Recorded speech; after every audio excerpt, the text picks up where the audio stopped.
Helio has a way of approaching a bear hug from behind, where your arms are trapped by the assailant, and it looks like this.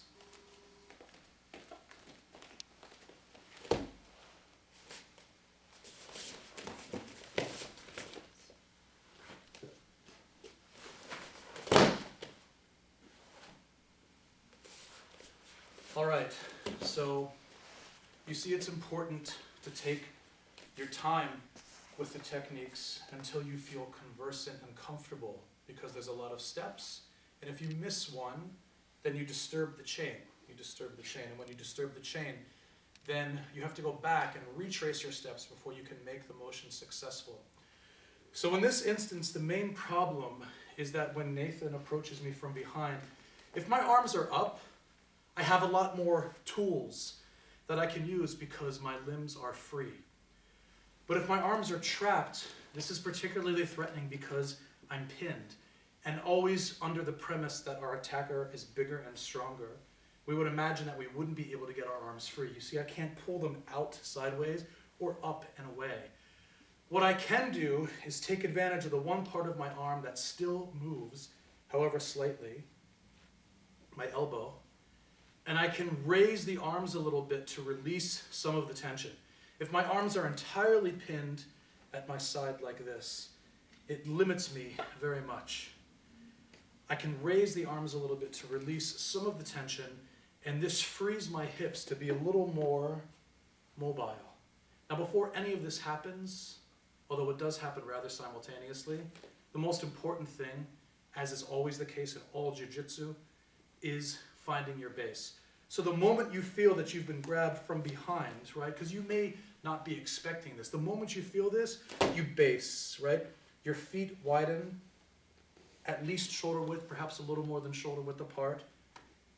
The knees are soft, the hips are soft, and you want to be looking down at your toes, right?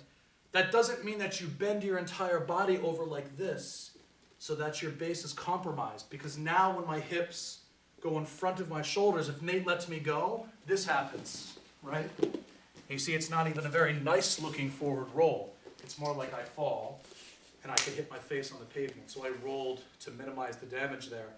But when I put my hips too far in front, when I put my shoulders too far in front of my hips, then I tip this way. If my shoulders go behind my hips, I fall backwards, right? That's why in jiu-jitsu we roll, because if we end up with a weight too much in one direction, the forward roll, the backward roll saves us. In this instance, as soon as I've been touched, I find my base, feet a little bit more than shoulder width apart, knees soft, hips mobile, and I'm looking at the ground because I want to concentrate on being strong and established and connected with the earth, with the ground. That's my salvation right now. So that's why I'm looking down. But I don't want to bend over, because then my shoulders go too far in front of my hips. So I want to stand up straight and sit down a little bit into my hips.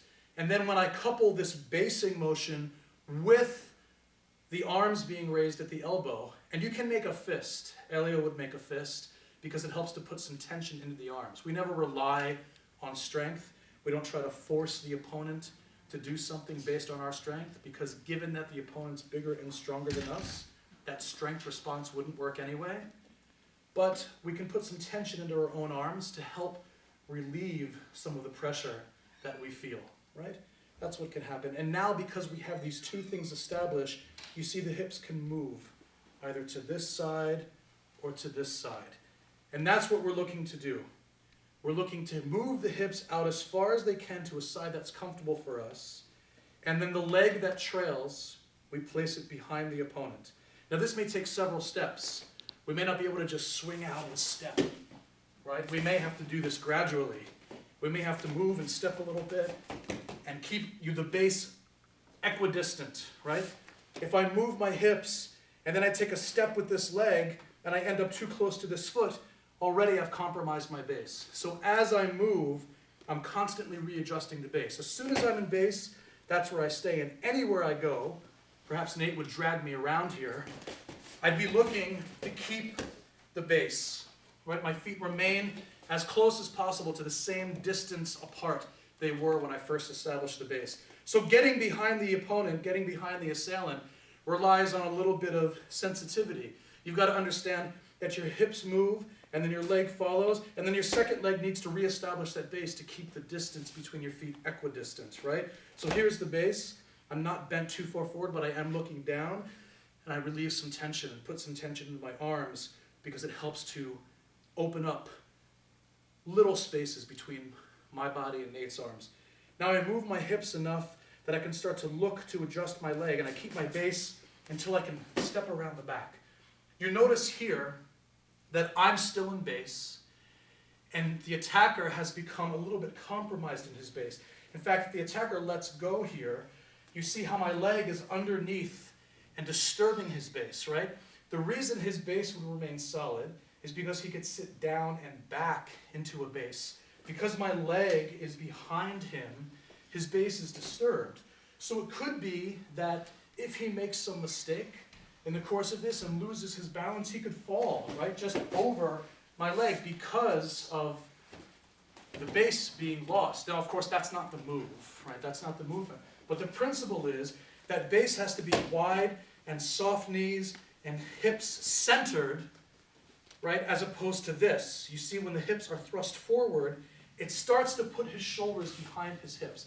And when his shoulders go behind his hips, as we discussed just a few moments ago, he falls. So from the beginning, as soon as I'm touched, I find a base, and then I find this, right?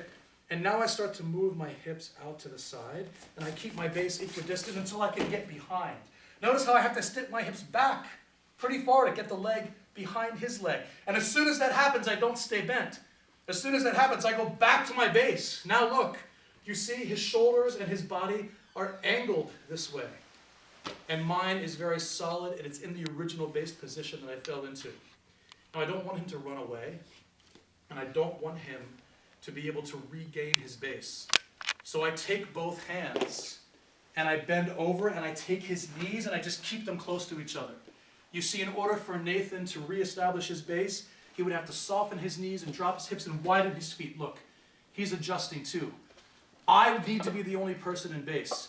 So to keep him from getting his base back, my hands, which have just enough freedom because of the tension that I relieved earlier, reach down and bring his knees close to each other.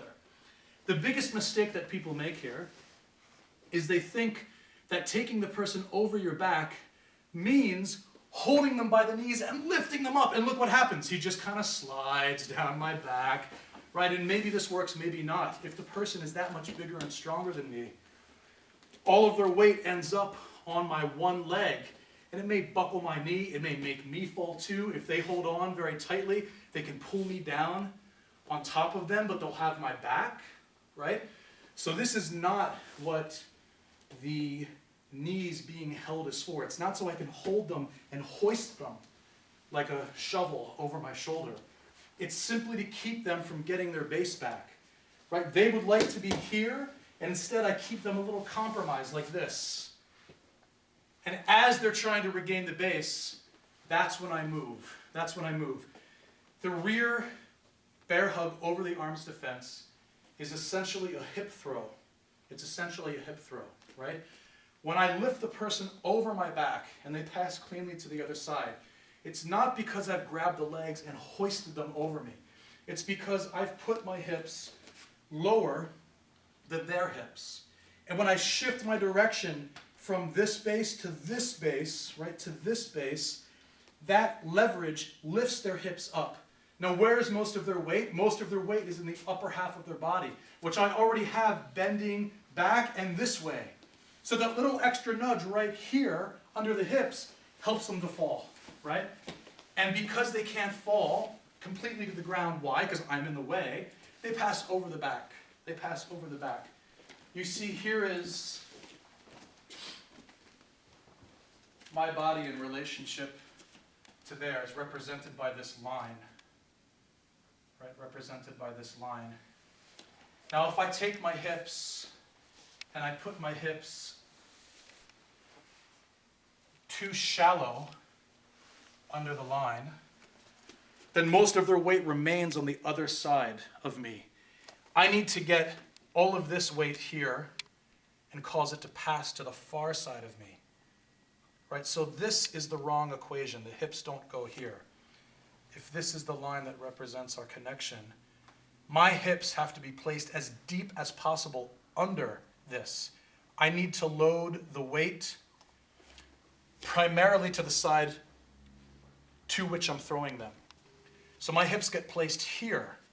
And this little extra nudge that I give with my hips causes all of this weight to tip this way, which equals them on the ground.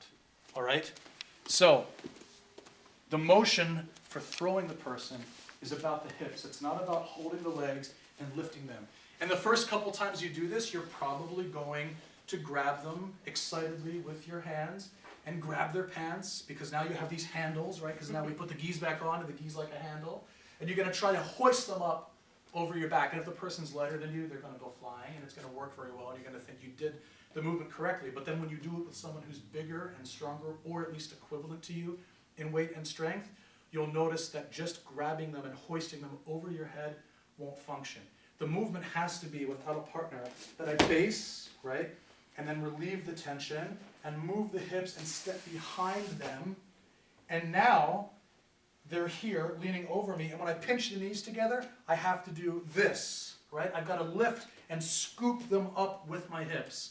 I've got to bend the knees and get underneath their hips and scoop them up with my hips. And when this happens, because their weight is already pointed this way, they're going to pass over my back and land next to me. And so naturally I can just face them, because that's where I can begin to either mount or put the knee in the stomach or secure some type of arm lock or even punch or kick the face, right? So as Nate approaches me, right away I feel base. As soon as you feel anything touch you, just base right away. That's your best bet, because that's where everything begins from. Now I relieve a little tension from my arms being pinned, and I see where my hips are mobile. Sometimes they're going to be more mobile on one side than the other. So right now I'm a little more free to the right. So I'm going to open that space and get behind him. And as soon as I do, look, I'm too forward. So I stand back up and put my base forward, and that moves his base back, which is just what I want. Now he's going to try to recover his base. Before that happens, I'm going to get the knees and bring them together. Just keep them close. Now look, when I lift, right here, if Nate lets go, right? When I lift and I hold the knees together, I don't lift up like this. I don't straighten my back and try to suplex him. I do stand up straight, but I do that by scooping the hips like this, right? Like this. The hips go up and to the side. It's like a dance move. All right?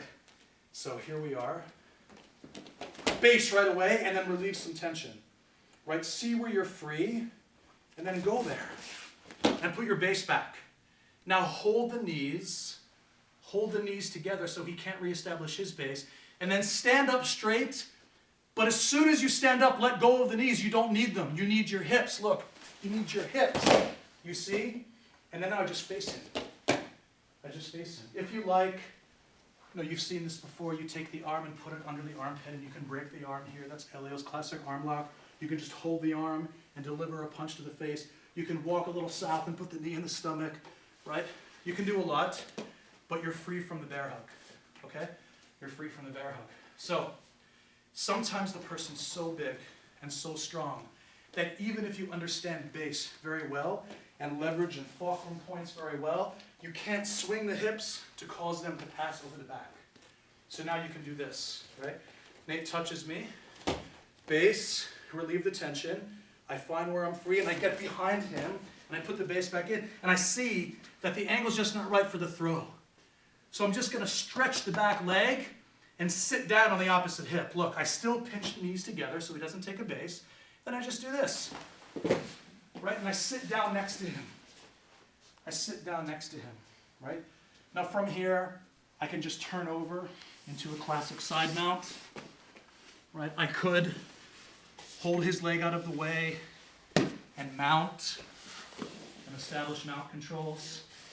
There's a lot you can do. Don't just lay next to him. Find one of those two things. But understand that when you're not feeling comfortable with the throw, it's better not to try it. Because the alternative is the mistake that we showed before, where Nate holds me, I base and relieve the tension, get around the corner, and then I try to make this mistake where I think I can use my strength and I grab him, and when I lift him, he just ends up sort of sliding. And look, maybe he pulls me on top of him, and I'm stuck like this, and he's grabbing my neck, right? We don't know what can happen, but it's not the way this should go down. If you don't feel comfortable throwing, then you must stretch the leg and sit, okay? So now Nate will be here, and as soon as I grab him, he drops into base, right? And then he relieves some tension in his arms. Now he sees where he's free, and then he goes in that direction. And as soon as he's there, he puts his base back. Look, yes. Now I'm gonna look to do this again and try to walk forward. So he holds my legs together. That's it. And now he just throws his hips underneath. And there we go. And he takes the arm, he puts the knee, he can throw the punch, right? If for whatever reason, as I grab him, he does everything right, and he gets behind me, but now he feels, oh, I don't feel like I can throw Sundar, right? Because somehow I reestablished my base before he could grab my knees. He's gonna just stretch the leg, he's still gonna reach for the knees, then he's just gonna sit. Yes, there we go, and look how he lands, right? Immediately, he's on my side, he's up. He can perhaps crawl over to the mount, right? Step over to the mount and establish mount controls. Or from the side mount, he can take his arm and put it on the other side of the head and go to a traditional side mount and keep me pinned, all right? So those are your options here. We can't stress it enough. Don't make the mistake of grabbing the knees and thinking you can lift and hoist the person over your back. That is guaranteed failure in the movement, right? And when you turn for the throw and you throw the hips under, let go. You don't need the legs anymore. You can let go of the legs. This will help you not grab them. All right? Let's try this.